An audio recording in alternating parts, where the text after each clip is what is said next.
That's the Uh, stance I was going to take. So the general, I would say, more mainstream pro-life position. Okay. Yeah, I think I'm pretty unambiguously in favor of abortion as defined by the termination of a pregnancy. I don't find it problematic whatsoever within the first 2 trimesters of pregnancy. The third one gets a little bit iffy, Mm. probably with consciousness and whatnot.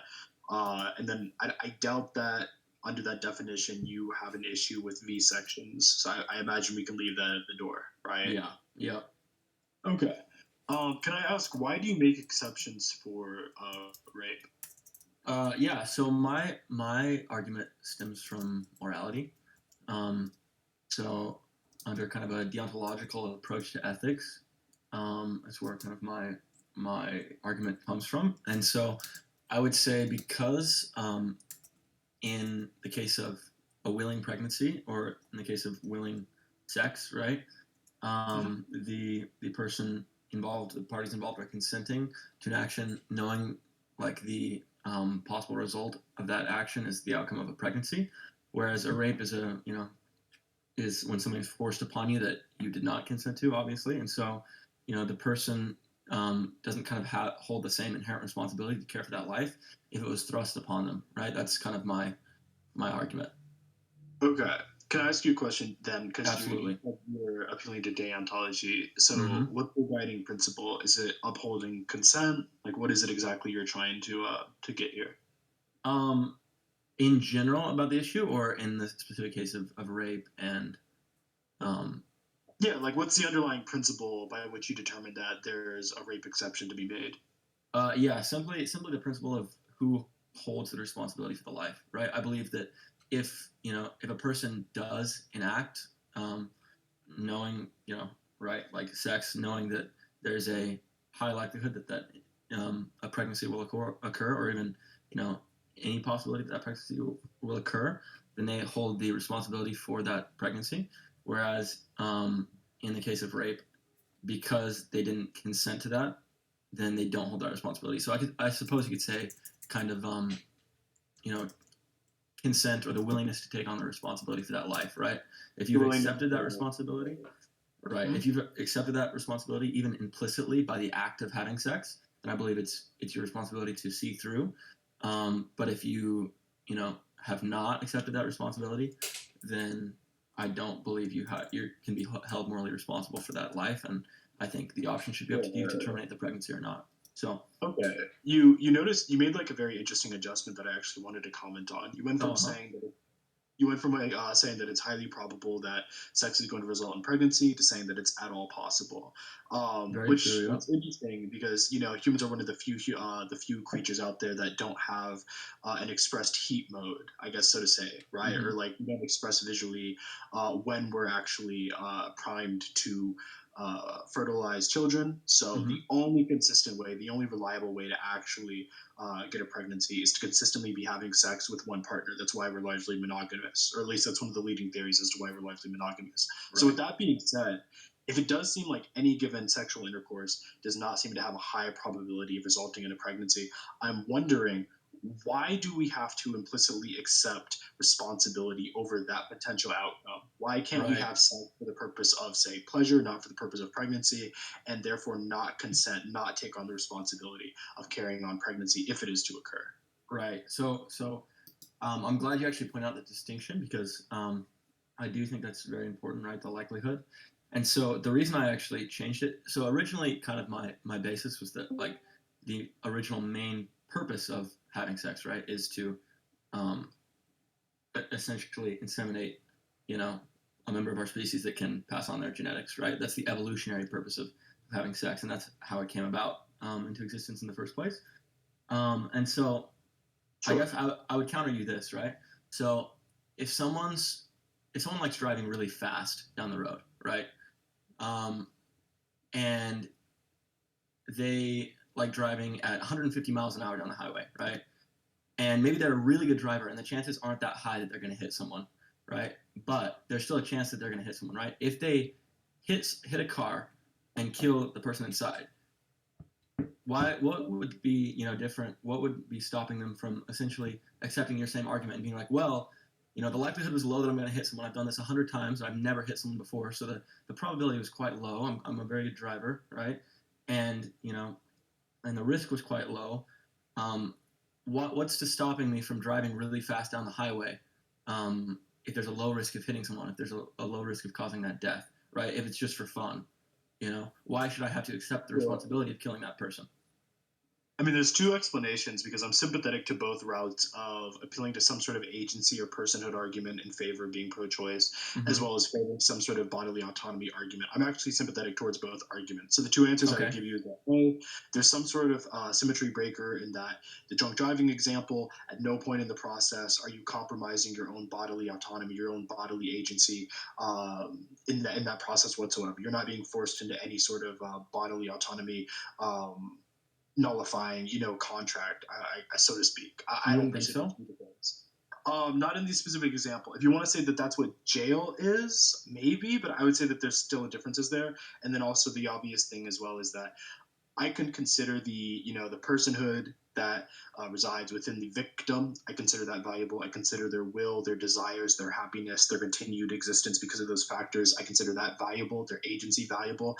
I'm not sure that that is something that can be attributed to, especially in the first trimester, Okay, unborn interesting. children. Second trimester as well seems ambiguous at best, and Yeah, that's fair. I'm not going to upend the liberties of women for something that seems ambiguous at its very best. It's just not strong enough evidence for me. Yeah, that's fair. So to answer the first, kind of what you pointed out was a possible asymmetry was the bodily autonomy. I think you are kind of inherently right. Not like you're inherently consenting to give up autonomy if you get in a crash, right? Like let's say you get in a crash and you kill the other person and you break both your legs, right? Like Mm-hmm. you are kind of inherently consenting to give up, some autonomy if that situation of you having fun Oh, produces I'm a so result sorry. that you didn't. I'm so sorry. Can I ask an Oh, you're interesting good. question? Absolutely. Yep. So I wonder about this. So if you're somebody who's on birth control or you're using some sort of protection Yeah. that fails, I would analogize that to, let's say you are driving the speed limit, let's say you are making all the right decisions, but you still end up in a crash. Sometimes shit Yep. happens. Would you make hmm exceptions in that instance as well? Uh, I guess for me, uh, I would say that if you're driving, even trying to be safe and going the speed limit, you always carry the inherent responsibility for a crash, right? Like if you crash and No. you hit, oh, absolutely. Like let's say even if you're driving the speed limit and you hit somebody, right? Because accidents happen, like you said, maybe you weren't paying the best attention, and even though you were trying to do, put in place measures to kind of nullify that possibility, you still, if you hit someone, even if you're trying to be careful and you make a mistake, you're still held liable for that, Wait, I'm right? confused because I just don't think this is true. I don't think you'd be held liable in civil court if the evidence determines you weren't at fault for the accident. I don't think you'd be held criminally liable, right? There needs to be some Well, sort of negligence or malpractice that's demonstrated. If those aren't demonstrated, then it's just an accident. There's no criminality. The worst thing that might well, happen to you is like your insurance rates go up, I guess, but like obviously that's neither here nor there. Like I well, of fully course, disagree. no, of course, if you're not at fault, you're not going to be held at fault, right? But if even if you're trying to be safe and trying to be careful, and you still make a mistake, like I would No, no, say, but it's not about mistakes at that point. Like if you're trying to be careful, if you're driving the speed limit, you're using your beams correctly, you're using your turn signals. Like I equate that to, I don't know, using protection, using not plan B, well, using I would some say sort of birth control. And it's like if at you're that point though, if you're being responsible enough to try to prevent this thing, then at what point do we just say, well, sometimes shit happens. It's not like you're at fault. well, no, I would disagree because I would say that basically, if you are being so responsible that you're basically incapable of making a mistake, with your driving, right? Like that's how responsible you're being is where you're not making any mistakes. You're using your signals perfectly. You're changing lanes perfectly. You're perfectly aware of your surroundings. You're going perfectly the speed limit. You're doing every single thing exactly right to where you couldn't get in a crash unless something insane happened, right? No, Then I would there's liken not that. even anything insane. Sometimes you just have blind spots. Sometimes the other driver's not paying attention. Sometimes you're both in each other's blind spots. What I'm trying to say is that if you Well, uphold your end of the bargain in terms of yeah, yeah. responsibility, I Let don't me. find you at fault. No, I understand. Let me kind of finish the example that I'm saying here, right? Because Sure. I think that again, some being in your blind spot, when you drive, you're supposed to very willingly and knowingly check your blind spots carefully to ensure that someone isn't in your blind spot. So I'd say not checking your blind spots and someone being in your blind spot is a mistake on your end, right? So I would say if you're not making any mistakes and someone else is at fault, someone else does something that is completely out of your control, that is like rape in this example, right? Because someone else is doing something to you that is completely out of your control. No, If you are absolutely. controlling every factor perfectly to eliminate the chances of you getting pregnant, unless something happens that's out of your control, that would be abstinence.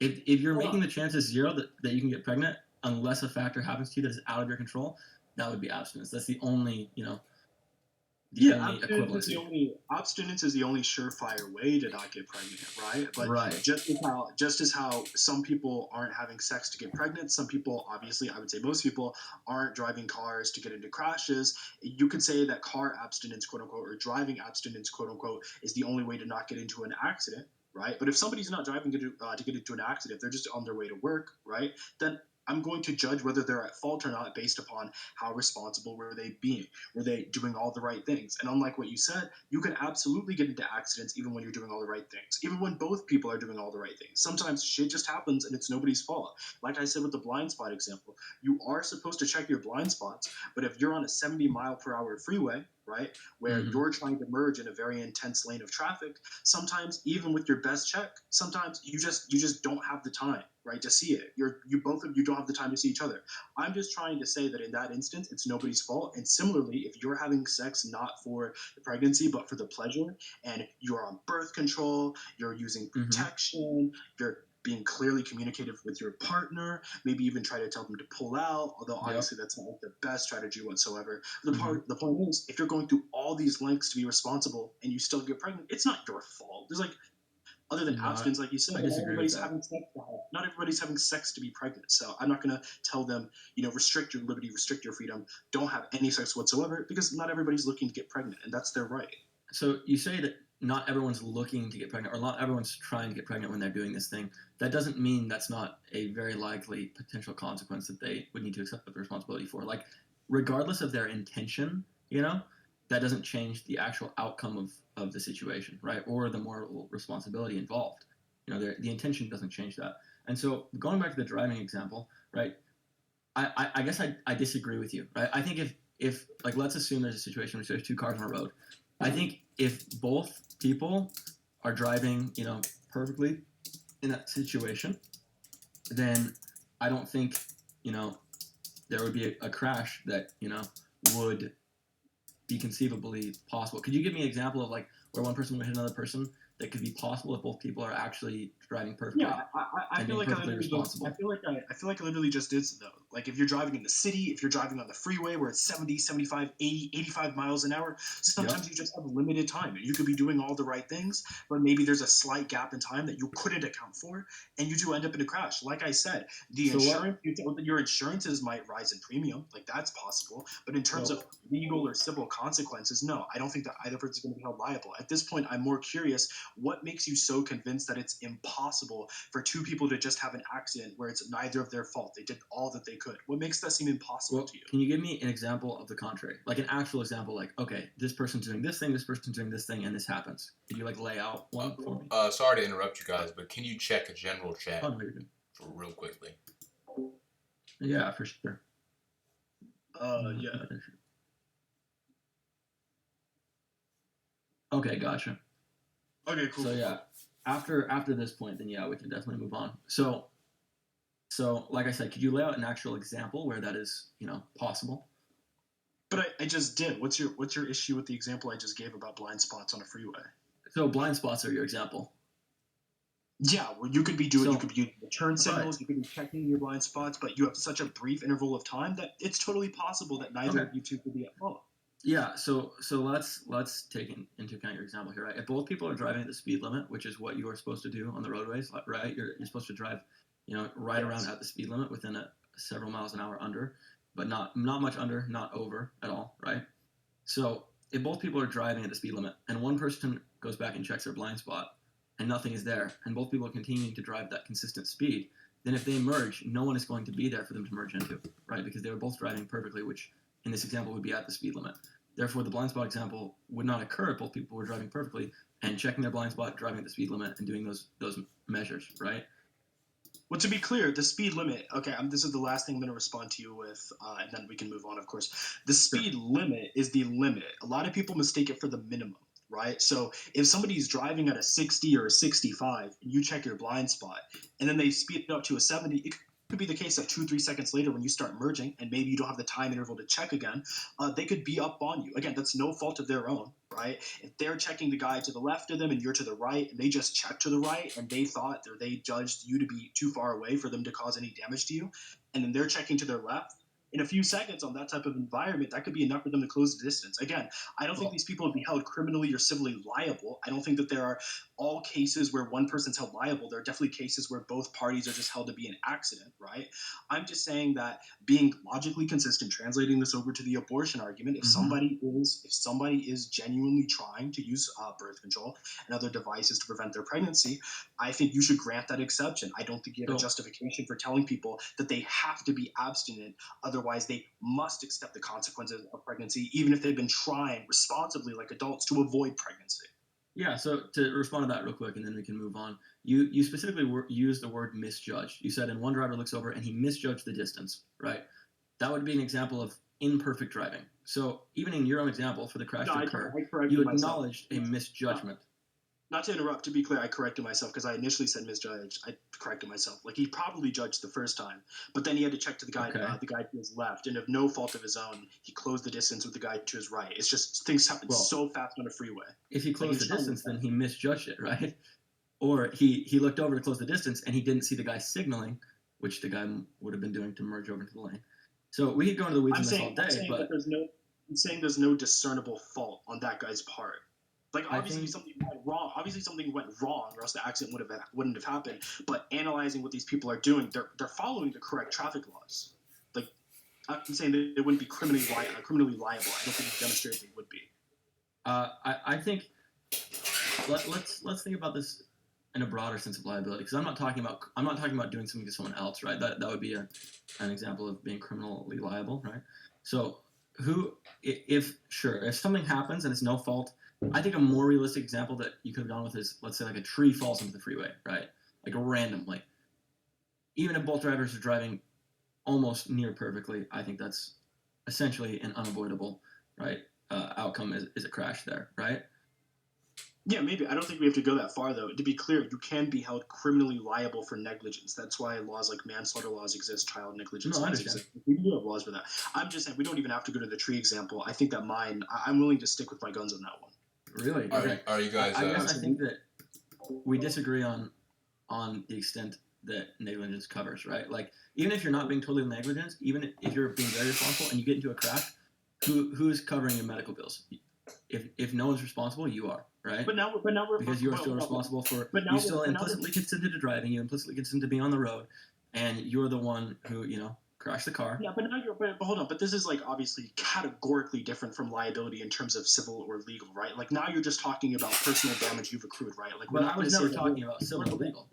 Okay, but we're not gonna. But medical bills, like, that's not being held quote unquote liable, right? Like, that's like saying that you're being held liable for the car crash by having your arm broken. Like, that doesn't signify to me whether or not you're morally or legally responsible. You're held liable for the consequences of your actions, right? I wasn't talking in a legal context, right? I'm talking in more of a moral context. I don't even think that what you described is a moral context, though. Like, it doesn't signify. It doesn't signify to me morally that you're liable because you have medical bills. No, like, I see no correlation there. Well, the alternative would be that everyone else would pay for your medical bills, right? Well, no. To be clear, they don't have that. Wait. Just because they don't have the responsibility to do that doesn't mean that you're being held morally liable because you have to do that, right? Nobody else has the responsibility for paying off your mortgage. That doesn't mean that you paying off your mortgage is you being held morally liable for investing in that home. I think it is. I would argue that it certainly is. Wait, what? Yes. Okay. What do you think that morally liable means then? Like, how are we using this term? Well, accountability is a facet of morality, right? Who is held accountable for certain actions? Who is responsible for dealing with the consequences of certain actions, right? Well, when you say accountability, when you say liability in a moral sense, I'm thinking of somebody is either punished or they're forced Oh into no, no. some sort of what's the word I'm looking for? Rehabilitation as a result of some evil action that they've committed. Yeah, no. It Like doesn't. It doesn't mean you had to do something evil. It just means that you are. We're talking about who's do held you have to do something responsible for it, bad? right? Do you have What to do something bad? for you to be held morally liable? Yeah. No, no. Then with all due respect, I mean, I just don't care about this form of liability then. Like it sounds like you're saying, quote unquote, that you're responsible for yourself. And that's true, but people are also responsible for themselves in terms of making the decision to get an abortion. Like that's perfectly consistent with my pro-choice Ah, position. so here's where there's a fault though, because you say they're responsible for themselves in making that decision, but in the case of abortion, it's affecting a life that is not just their own. So they're not just being responsible for themselves; they're given responsibility over a different life, right? You see the difference? Well, to be clear, that's only meaningful if we assign some sort of value to that life, which Right. we can get into that point of the conversation. That seems like a different point, but I don't. I generally do not I assign value think we to should it. move on to that point on if that life has value. Sorry to interject, but I think we should move on to that Sorry, point. wait. You're Yeah, saying we should move on to what? it sounds like that's yeah. He's saying we should move on to the to just life have value point, which seems like an organic way for this conversation to go. Yeah, I agree. Let's do it. So Yeah. Okay. like you mentioned, you said the value because I was going to address that in the second point because you kind of already brought that up when you were talking about the value coming from will or consciousness or something like that, right? Yeah, I think it's more so like I'm trying to think of why do I consider myself valuable, and obviously it reduces down to my experiences. So usually through empathy, I value other people's experiences, other people's kind of conscious well-being. There's that aspect of it, and then there's the aspect of like legitimately, just from an intuitive level, like what are we protecting if we're not protecting a person? If we're just protecting a life, I mean, at its barest sense, I mean that's tissue, that's muscle, that's skin, that's flesh, that's DNA, those are cells, but like those are just like worldly things. Like I don't assign any kind of higher value to worldly things of that nature more than I would to a tumor that's similarly placed on somebody's body. Interesting. So yeah, I guess I have questions for you now because Go for it.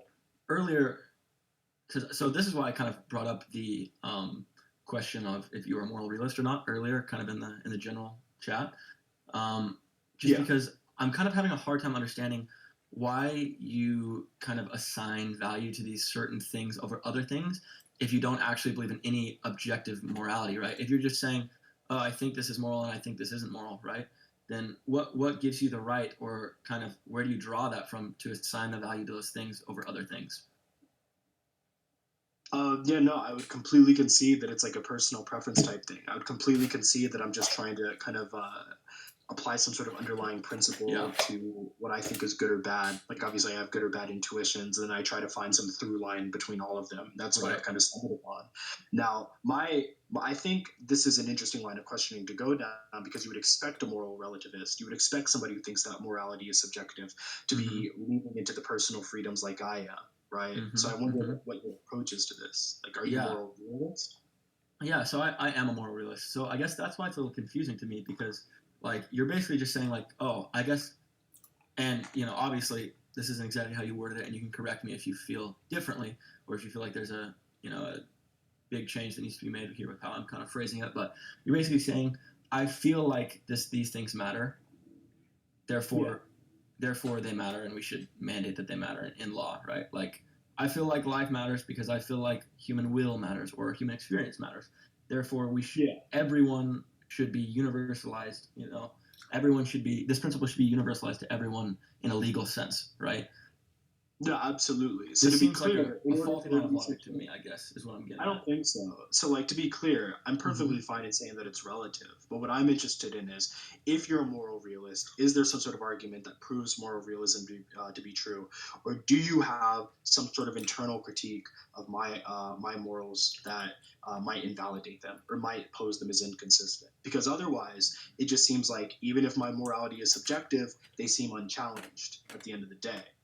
Sure, yeah, you could say that. I mean, I could give a few arguments for moral realism, I suppose, but I think it's less important, right? I guess what I'm saying is your argument, right? If your worldview is true and morals are relative, then you can't really say your argument, is more substantiated than mine, or that your way of looking at it is more true, right? Because in your own way of looking at it, right, morality is relative. It comes down to the observer, right? And so that would make anything that I'm saying, any moral contingencies that I'm kind of relying upon, or any propositions that I'm making, just as true as yours, because there's no objective standard here, right? But But to from be my fair, argument, they wouldn't be just as true. They would not be true. They would not be false. They're non-cognitive. I hold a non-cognitive view. yeah, I'm not convinced that morality has any truth value whatsoever. right, Which is why the goal of me in this conversation is not to say that my claims or that my beliefs are true or more true than yours. It's simply to present them in a light that just seems better, be it because they seem more intuitive, or be it because yours, as you're posing,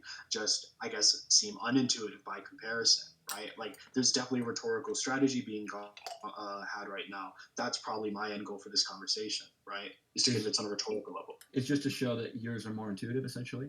Is that yours Yeah, are more yeah, for intuitively? sure.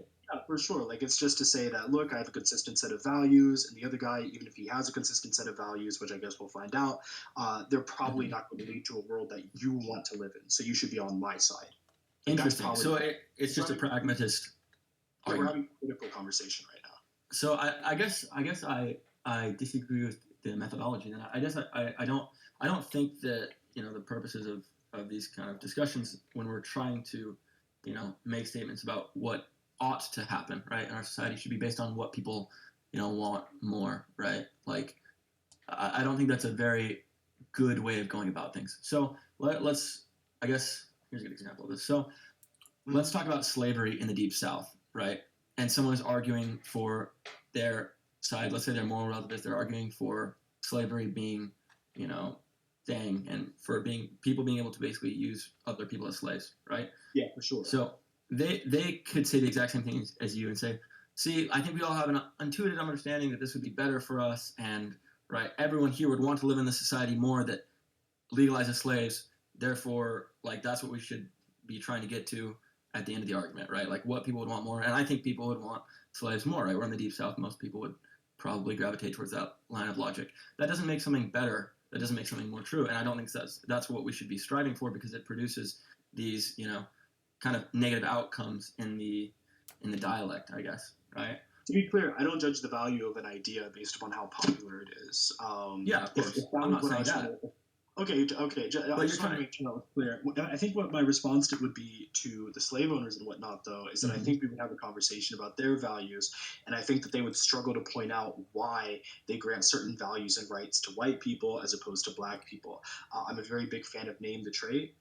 When it comes to vegan arguments, I like to test the internal consistency of my opponents. And if my opponents hold subjective beliefs that are inconsistent nonetheless, I think that that's a victory in the conversation to point out that inconsistency. That's probably how I would approach it. And if I couldn't provide some sort of internal critique, if somebody was perfectly consistent somehow on the difference between black people and white people in terms of value, well, then at that point, I've just got to convince the surrounding environment that I'm on the right side of history. They should be with me. Like, or I mean, at the end of the day, I'm going to hold consistency with that view, and I think that that's perfectly fine to hold consistency with that view. I think that the onus is on you to say, if that's unsatisfying, you need to present some sort of argument for moral realism, or you need to present some sort of internal contradiction on my view, like I just described earlier with the slave owners.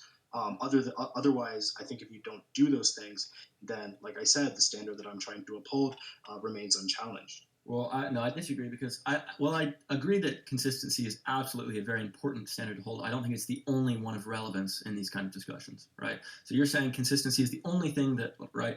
Like, I can only challenge my opponents on their internal consistency of their views, and if they're perfectly consistent, then there's not really much I can say. Like, their view is just as valid as mine, right? Are you talking about what I think or what you think? What you think, and that is what I disagree with, right? So. And wait. So let me ask you then: in the absence of being able to prove moral realism, what else do you do? What else do you propose aside from making that internal critique? Of moral, I guess that's what I'm doing right now, right? Is kind of showing that, or attempting to show that, like, the consistency of that is not the only thing that matters in this circumstance, right? In this conversation. But what else does? Because like earlier you said that you would provide some sort of argument for moral realism, but I'm saying, as somebody like me who doesn't believe in moral realism, what alternative do we have to just testing the internal consistency of our opponents? Like, what Uh, other option is there? I have a question. I have a question, real quick. Um, Not to interject between you guys. So, are you basically yeah. making you're making a dichotomy between internal consistency and moral realism?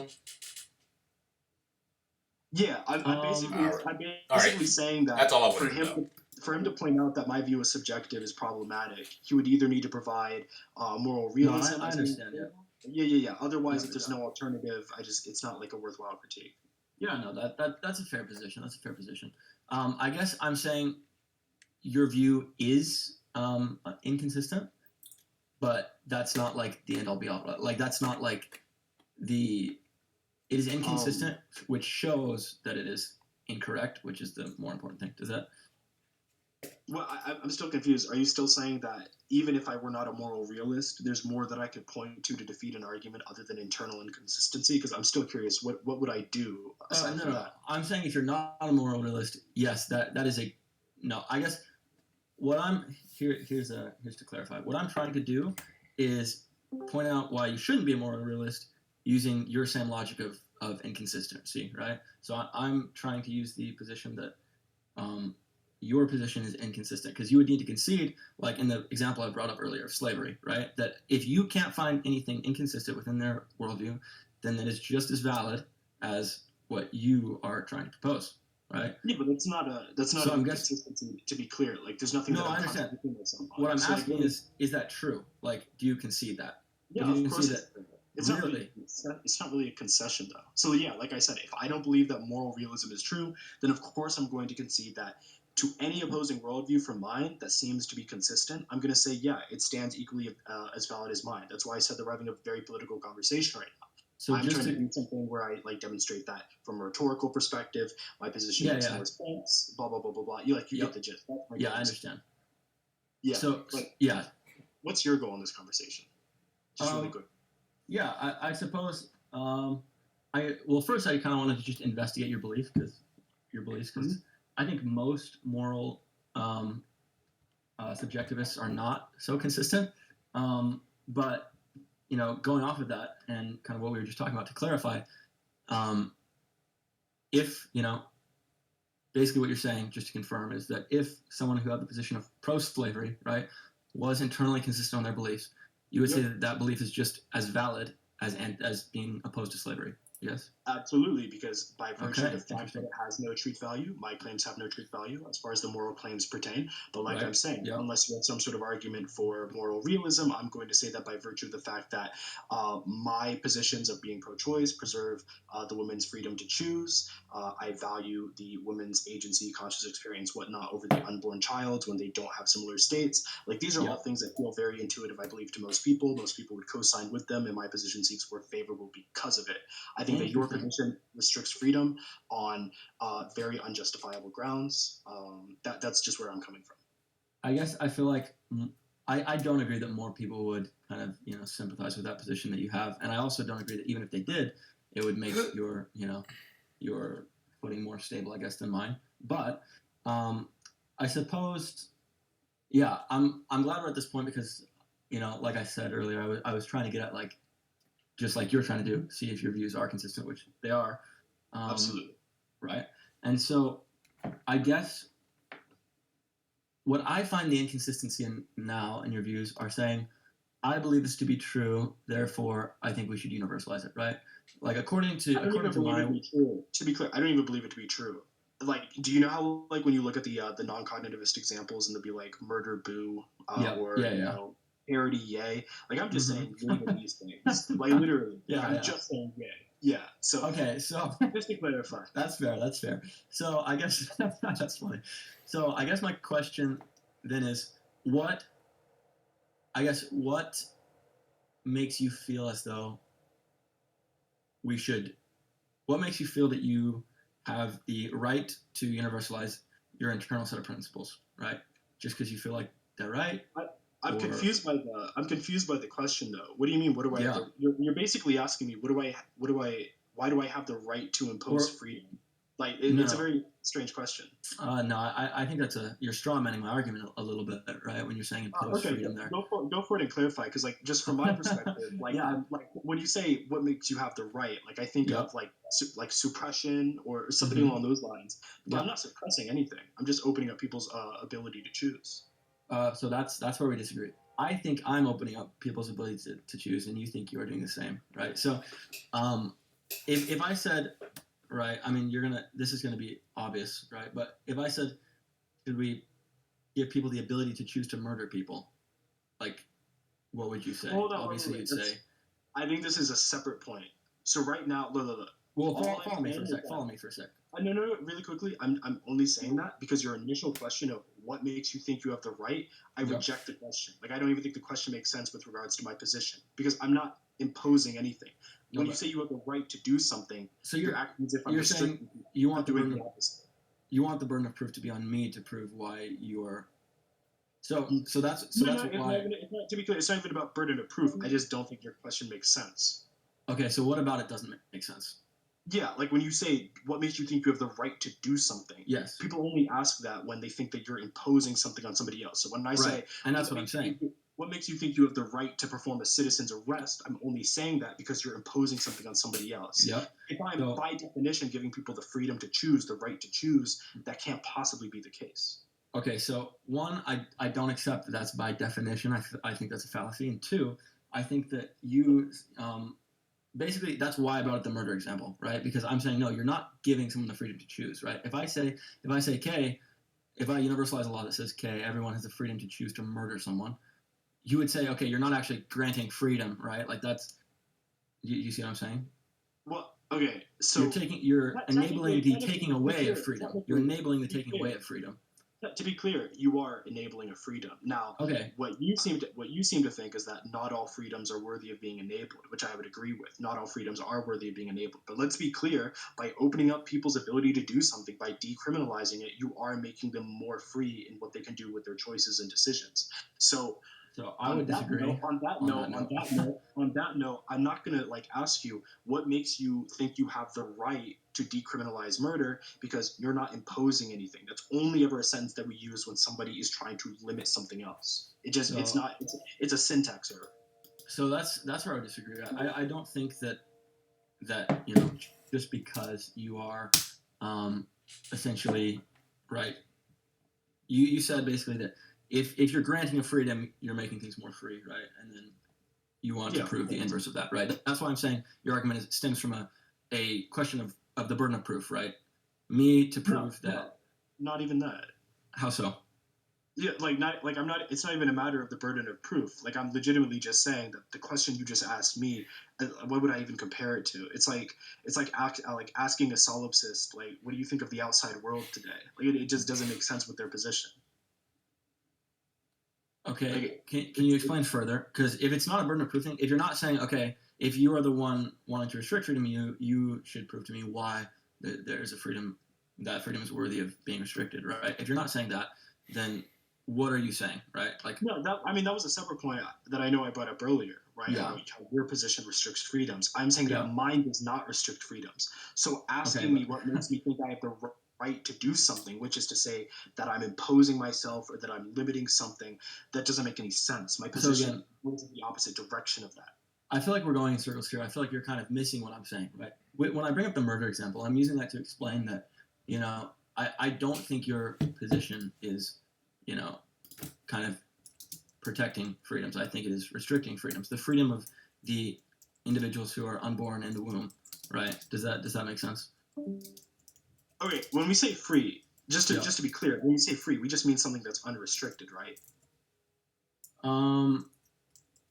That is a complicated question. I would say. I think in this sense, it's like a fair definition to use. Like we're just taking something, check general real quick. Or alleviating it of that. If that's the case, right? If we're decriminalizing murder, we're removing the restriction from you that something is against the law, that there are penalties for doing it. We're removing that coercive force. You're more free. Now, if by you're not improving freedoms, you're referring to the fact that now people can fucking kill you. I mean, that's true. They're not. To be clear, that means that they're imposing on your freedom. I'm not imposing on your freedom. I made you more free. Whenever you get killed, that's not my action. That's somebody else. I see what you're saying, but by if you're kind of proposing that we legislate one of these actions, you're proposing the reduction or kind of improvement therein of the general freedom of this group of people that we are legislating for. Do you see where I'm coming from? No, I'm not clear. Sorry, could you You're not repeat following. yourself? So when you Yeah. when you are proposing that we legislate something like this either being legal or illegal, you're essentially affecting the greater freedom for the group that you're proposing that for, right? Not just on an individual level, but the overall freedom of the people as a whole. Does this make sense? Okay, I suppose so. Yeah. So I'm not talking about every single individual. We're talking about the holistic sense of, or at least I'm talking about the holistic freedom that's being provided. Because sure, right? If you like enable, if we're talking about legalizing abortion, you might quote unquote improve the freedom of these women who may or may not want to have an abortion, but you are, in my view, reducing the overall freedom because now there are all these people that don't get to enact their will at all because they're dead, so they don't. What does it mean to take freedom away from something that doesn't have a will? Because here's the problem. We can argue. I guess where do you think will begins, right?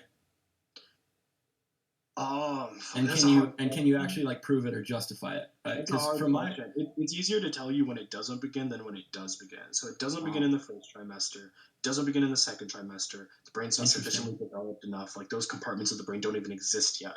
So you can say that the infrastructure is there for the third trimester. That's why it's a little wonky. And I'm willing to act by some sort of precautionary principle to say, look, it's getting a little funky here. Maybe let's skip out on this one. But the first two trimesters, which is when the vast majority of abortions occur, I'm willing to say that there's no evidence that will exists within those trimesters.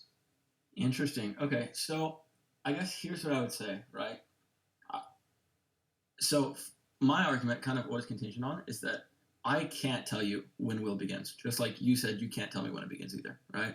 I can't tell you where it begins, and so I'm going to err on the side of caution and say when a human life is created, that is when we protect it. Right? We don't protect it when will begins because then we get into all these other issues. What is will? Who can actually enact will? Like coma patients, do they have a will? Do we know? Can we just kill them because we don't know? Right? You were just talking about freedoms. You were just talking about the value of preserving freedoms, and now you're telling me that it doesn't matter whether or not we can identify if there's a will. To be clear, my statement was not just I can't tell you when will begins. I can say it's easier for me to tell you when it doesn't begin. If I know that the necessary hardware, to the best of our knowledge, is not available in the first and second trimester, I'm not going to restrict the freedom of women to have an abortion for some just honest to God tissue, muscle, cells. I'm just not going to do it. Interesting. So so in that case, let's go this route. You said you're pretty sympathetic towards vegan ethics. Is that correct? Yeah. Okay, why is that? Because I think that these animals do showcase proof of having wills, really conscious experiences. Yeah. Really, like fish, for example. I lean more towards farm animals, to be honest. Okay, like cows, pigs, sheep, stuff like that. Yeah, I don't give a fuck about like shellfish or like insects or like lower level organisms like that. Okay, so only if something has a will or a conscience, essentially. Yeah, like I'm fairly convinced that pigs and cows and chickens and fucking cats and dogs have consciousnesses. Okay, so you're saying if someone definitively doesn't have the ability to have will, then we should be able to kill it. Yeah, like I said, I don't know what it means to preserve the freedom of something without a will. Like, yeah, surely you agree, right? Like that. Yeah, for sure. Okay. So no, I agree. If something doesn't have a will in general, right? I don't think there is a strong case to preserve that. But the problem is I don't actually. Okay, so I see where we're disagreeing. I don't actually think you can say definitively. Like, I think it gets dangerous when you're trying to claim definitively something does or doesn't have a will at a certain time, right? No, I don't think so. Why is that? There's like absolutely no reason to believe that a fetus in the first and second trimester has a will. You said that we Really? should. You said we should start valuing these things. By the way, the moment that they become human life. Well, I mean, the biologist's definition for when it becomes a human life is upon conception. It doesn't Right. have a brain. It doesn't have a nervous system. So that seems pretty silly, right? Like, of course, upon conception, like that thing doesn't have a will, No, right? the reason I say that is to err on the side of caution, right? Like in my actual position, I would probably say that maybe in first trimester we could concede that and say okay, like I can see how that basically because of the same argument you're bringing up, right? But the reason that I'm kind of arguing for this is essentially about safety. It's because I don't think we can definitively say, right? They don't. Let's take an example of, I guess, what part of the brain do you think gives something a will? In Look, I'm not entirely sure. I think that it right. stems beyond the brainstem. I think that much is Okay. true. It seems like Sorry to when the interrupt. brainstem is Sorry the to only interrupt. thing that's intact. You have basic motor functions, if that, which I don't think we're going to constitute a will.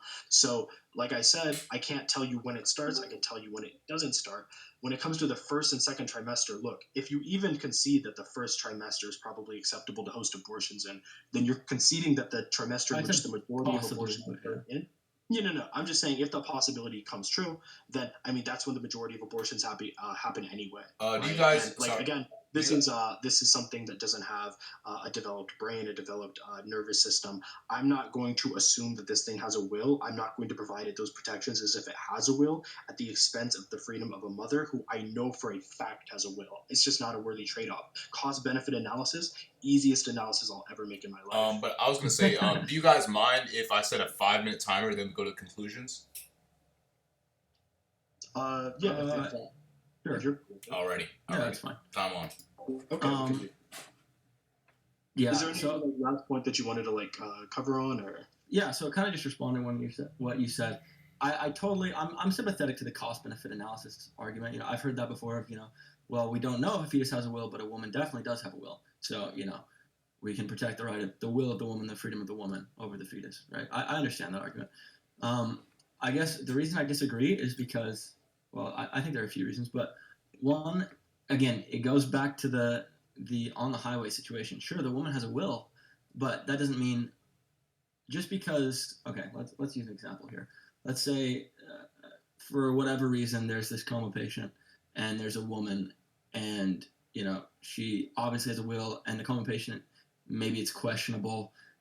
Like, are you saying it's better to kill the coma patient than the woman if one of them has to die, right? I mean, I don't even think it's a necessary question to answer. We don't even have to go there because the coma patient already has the hardware required to have a will. I'm talking about the majority of abortions happening when that hardware isn't even sufficiently developed. Like, I don't even think we have to go there. Yeah, but again, we're not talking about should the majority of abortions be acceptable. We're talking about like I clarified my. I don't even know if all I don't even know myself if all abortion should be acceptable. I don't know if any pro-choice person believes that. But I'm saying that if you're pro-life and you've already granted the rape exception, Yep. and you would also grant that the majority of abortions that happen in the first trimester are also morally permissible, those seem like pretty huge concessions on rape. At that point, you're just more pro-choice than pro-life. No, absolutely. Because I didn't say I didn't grant that they would be more permissible. I said I could concede that there's a potentiality there. But I think in general it's safer to say they should not be, right? How is it safer if the hardware isn't even developed there and we know that the woman has a will? That's what I'm having trouble understanding. Because how do you get across the argument that we have confirmation? If we're going to use the precautionary principle, then we should probably be precautionary on the side that favors who we know has a will, as opposed to the majority of abortions that happen to babies that don't even have the hardware that we would deem necessary for that. The brain begins developing after 5 weeks, sometimes as soon as 3 weeks, right? So first trimester, that's 3 months. So we're talking about a huge gap of time where the fetus potentially does have the hardware. So I guess I'm very much disagreeing with first trimester is not 3. Wait, is it? No, I think second trimester starts by 3 months. 2 minutes. 2 minutes. It is 3 months, 12 weeks. So if the brain develops after 5 weeks, right? Brain development begins. Then we're talking about a huge gap of time from when the brain is developed to when do you see what I'm saying? You said When the does it first. develop past the stem? Because like I said, we literally have children, like we literally have babies and children where they only have a brain stem, and all they have are the most simplistic motor So I function. agree. Okay, so I Yeah. agree with this actually. So I was going to bring this up. Do you think we should be able to kill those babies and children who Honestly, just have a brain stem? Do you honestly, think we should be able to murder them? honestly, we should be honest. First of all, whoa, when you say murder, very loaded language. I don't agree to that. Honestly, I Well, mean, it is there murder could if be you're no, willingly, knowingly to be killing clear, that's someone, no. right? To be clear, that's not murder. Like obviously, there's like evilness or badness compacted into murder. Like it's a very loaded. Uh, Yeah, no, I don't absolutely. think so. No, no. That's just disingenuous. You know that legally and morally, murder is bad. Like it's not murder to Um, kill somebody in self-defense. So, 60 seconds. so to be clear, okay, yeah, to be clear, like if those babies, I don't think that they have. I don't consider them to have a will. They don't seem to have conscious experience. They have a brainstem. They have basic motor functions. They barely seem alive. Honestly, yeah, that's a pretty horrible existence. I think if the parents were to make an informed decision with their doctor that said that that was the best case scenario, I'd fully support it. Absolutely. wow. Okay, I guess that's where I disagree, and I feel like we're both fairly consistent in our positions, and so I think it's going to be difficult to kind of come to an agreeable conclusion here, which is totally fine.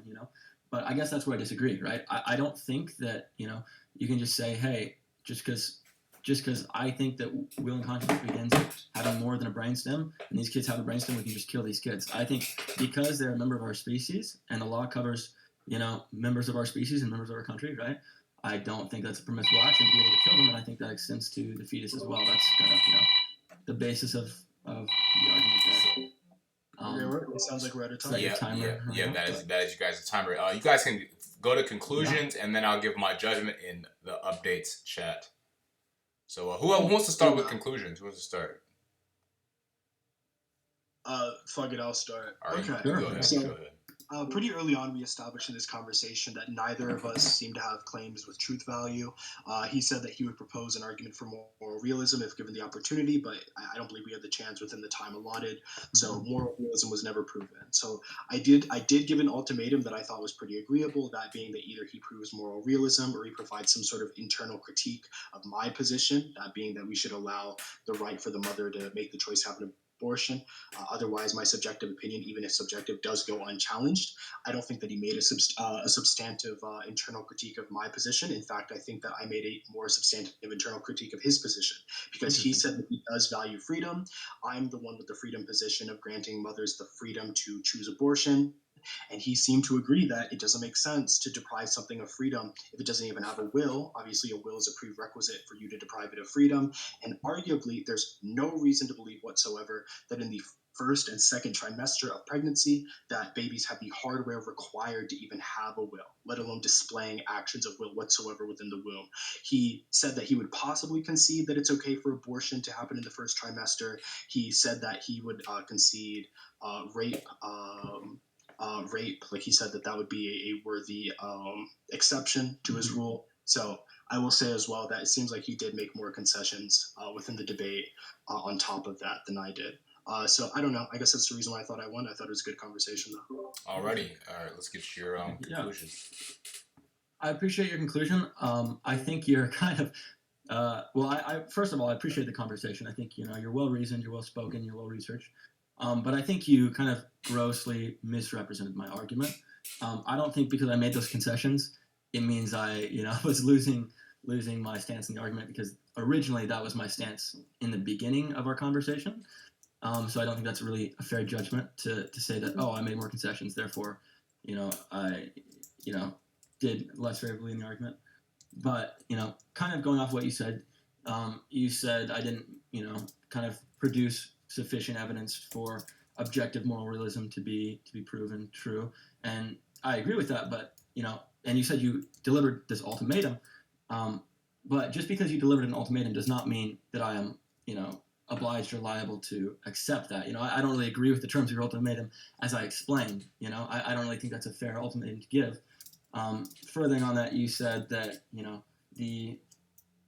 I was the one promoting freedom and yours was a more pro-freedom stance. But as I explained, and as I felt like you kind of conceded to, I was talking about freedom in a general overall sense, right? What betters more freedom, or what betters freedom as a whole, or progresses it or grows it as a whole, not just about every individual's freedom, right? Which I believe the pro-life position does a vastly better job at ensuring that freedom as a whole, as a populace, over the pro-choice position, simply because so many people with a will that have freedom are killed in an abortion every year, right? Like millions.